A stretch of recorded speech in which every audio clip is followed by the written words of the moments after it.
Hi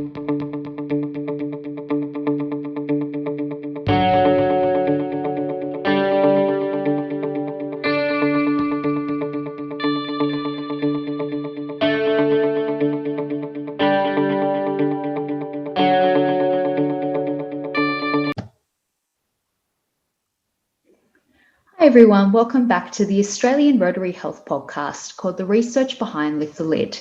I'm Jessica Cooper, and today on episode 51, I will be having a chat with Professor Mark Dadds from the University of Sydney. Mark was awarded a mental health research grant from Australian Rotary Health from 2019 to 2020 to conduct a randomised controlled trial of the feasibility of a brief integrated parent medicated intervention for children with autism spectrum disorder. Mark is a clinical psychologist interested in the development of health versus psychopathology, especially common problems like aggression, antisocial behaviour, anxiety and depression. Originally trained in behavioural approaches to parent and family methods of maximising positive child development, Mark directs the Sydney Child Behaviour Research Clinic, which operates as a clinical service for parents of children with development, behavioural and emotional problems, as well as a training and research centre. So welcome to the podcast, Mark. It's great to have you. How have you been going lately? Oh, fine, Jessica. When you get to my age, lockdown is not such a big problem. Staying home is is okay. So, but yeah, tough times at the moment in Sydney, but otherwise good. Yeah. I think staying home certainly has its benefits as well. Not having to travel.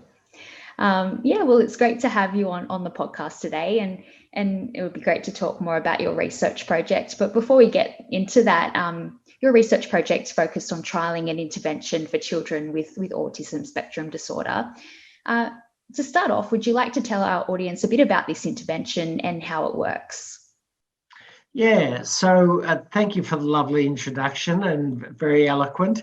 I think you said parent medicated, but it's parent mediated. Oh, so right. Sorry. Yeah, so it's important to clarify that because we don't use any medication in this intervention. It's parent mediated, which means that what we do is we empower parents to be the therapists for their children in the home. And we developed this because for many years we've been doing parent-delivered treatments for children with externalizing behavior problems. In other words, kids that are aggressive, antisocial, won't cooperate, hit, kick, scream, throw tantrums and so on. And it's a very effective treatment, that one. And as I said, we've been doing it for many years. And over the last 10 or 15 years, more and more of the children coming into our clinic had features of autism. And we noticed that this treatment was working for those kids as well as the kids without any features of autism. And similarly to other groups, we're finding that when you train parents or empower parents with the skills to manage these behavior problems, you get really nice improvements in kids with autism as well. So that was really our motivation, was develop this nice packaged treatment that we could pass on to parents to skill them up to feel much more in control, to help them improve their child's development. Yeah, great. So I guess more specifically for this research project, you wanted to investigate whether the intervention is feasible. How did you go about conducting this trial? Yeah, so what we did was we decided to take the package treatment. So first we had to get it into a package so it could be disseminated and transported around Australia and around the world. So we wrote it up as a replicatable manual. So, it is, anybody can do it. And then we started pilot testing it, where we started doing it with parents to see how it worked. And we were getting very good reports from parents about pre-post change in their children's behaviour. But of course, to really tell if something's working or not, you need to randomise parents to the group that's receiving the treatment and randomise to another group that are doing a control. So we decided to run a randomized controlled trial, and that's when we applied to Rotary, because it takes a bit of person power and a bit of expense to run such a trial. We were funded by Rotary for 2 years, and we were able to treat about, I think it was about 60 families that we randomized to the active treatment versus the control. And we measured them throughout the treatment and at the end, and we found significant improvements in the active treatment versus those waiting on the wait list. So very happy.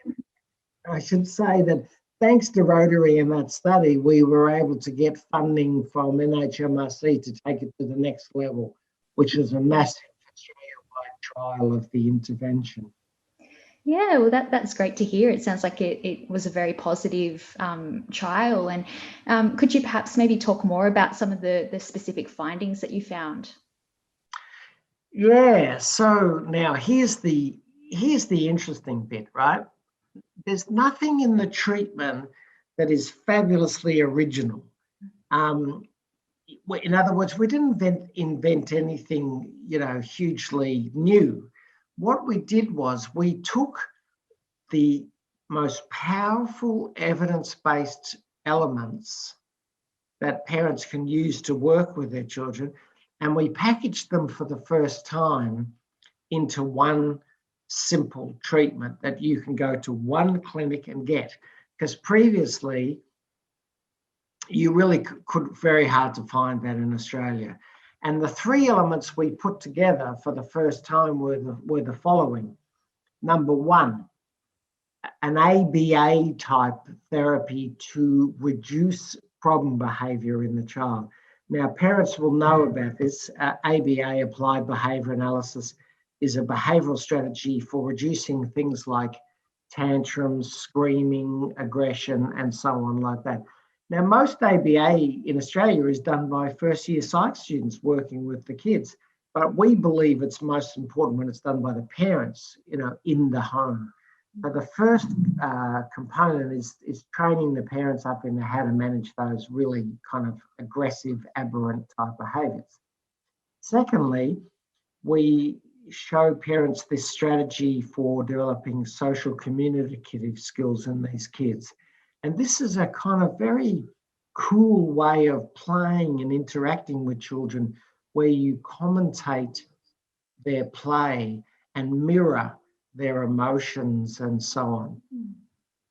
And this is, been shown to improve the kids' core autism symptoms, which is really, really nice. Now, you can't do that treatment now until you remove the aberrant behaviour in the first component. So we're kind of going in a sequence, if you like. Remove the yucky stuff, do the positive stuff, and then our third component, which is has not been put before in this such intervention, is to actually work with the parents on their own mental health and their own teamwork. Now, when you have a child with developmental problems, it can really shatter a whole bunch of dreams. It can be exhausting to manage the just day-to-day stuff like meal times, getting them ready and so on. Really exhausting stuff. And the divorce rates are higher amongst these families. Mental health problems are higher. So we decided to do a care package for the parents as well.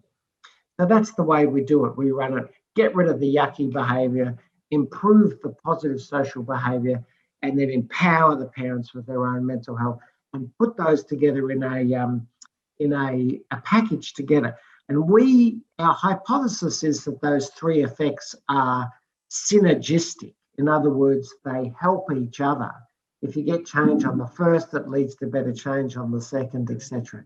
So that's the original treatment we've kind of developed. Yeah, well, it definitely sounds like it's encompassed everything, and it's really, as you said, a package, and it sounds like it's very helpful for parents. So it's really great that you've had such positive results from that. I know you also said that you received some further funding from the NHMRC. Are you doing a larger trial now for that, or what are you doing now with this project? Yeah, so to really to get something ready for dissemination, at a national or international level, one has to do these days big trials, big numbers, and show that it really is having an impact at a very broad level of people. So we've gone up now to a 3-year trial, which is many more families, I think 200 or so families.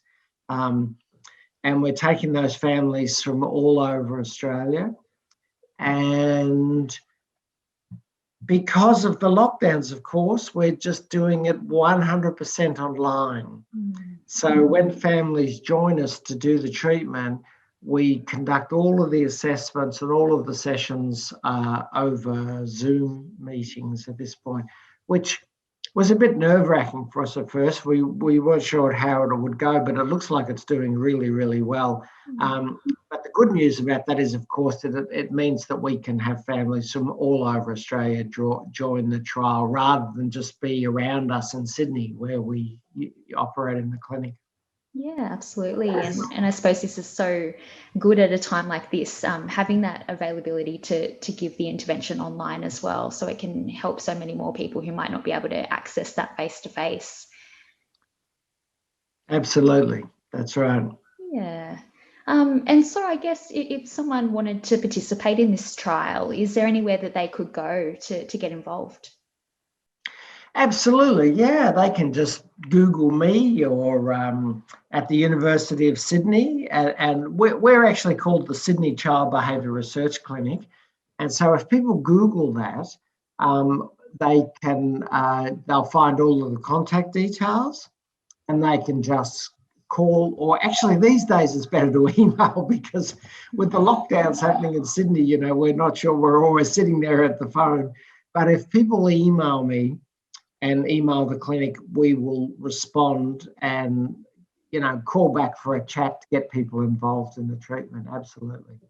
I Yeah. should say that our age group has a particular target and we're going early. I've always believed that the earlier you can get in, the better.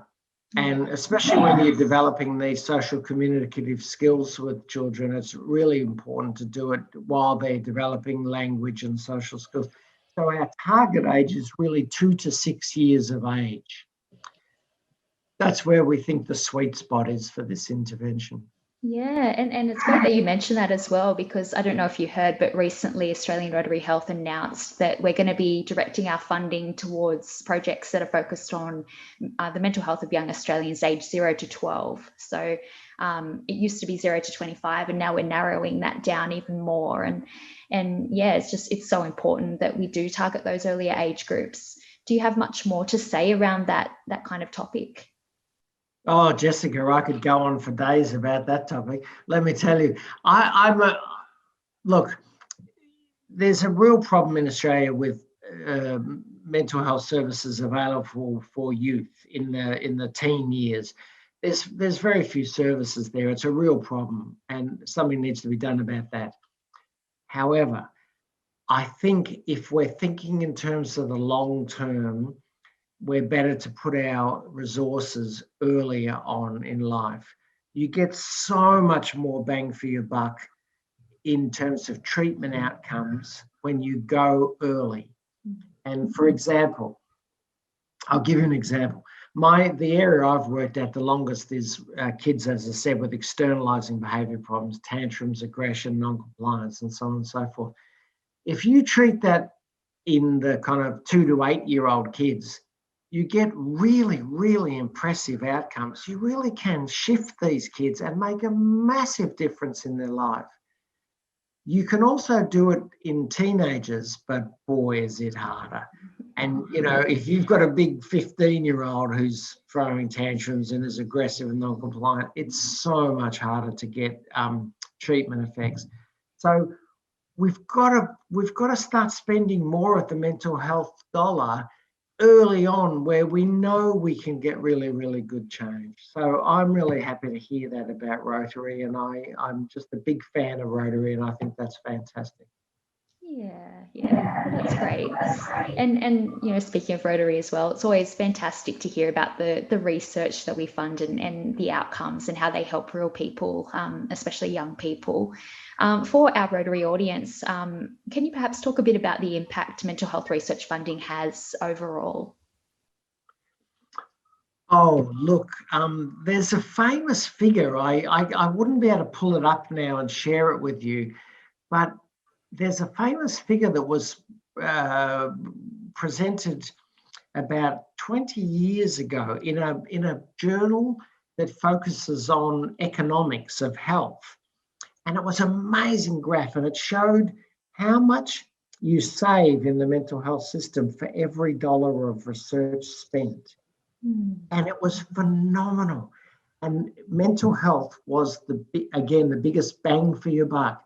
For every dollar spent on improving services through research, there was a massive improvement in services and the costs of services in the community.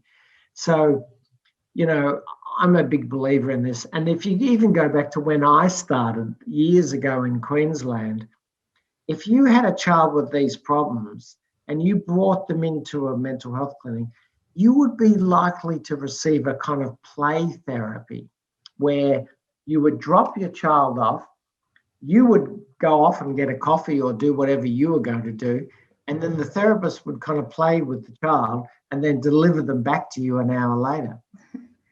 Did it work? No. It had no effect on autism or behavioral problems or anything like that.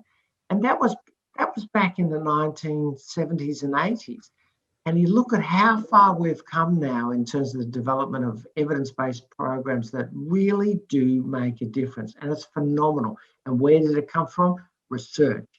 And people like Rotary that are funding that research, just deserve the best accolades, in my opinion. Yeah, well, thank you so much for doing all of this important work as well. It's such an important area to really, target mental health in young people early on. So, that's really great. And it's been great to have you on today, Mark. Was there anything that you'd like to add before we wrap up today? Just keep up the great work. Thank you, Jessica. Thanks, Rotary. It's wonderful. Great. Well, thank you again. My pleasure. That was the 51st episode of our podcast called The Research Behind Lift the Lid. It's always so inspiring to hear what researchers in Australia are doing to make a difference to mental health and how they are helping us on our mission to lift the lid on mental illness. If you can, please support important mental health research like Mark's by donating on the Australian Rotary Health website. Thank you for listening. Please join us again next time.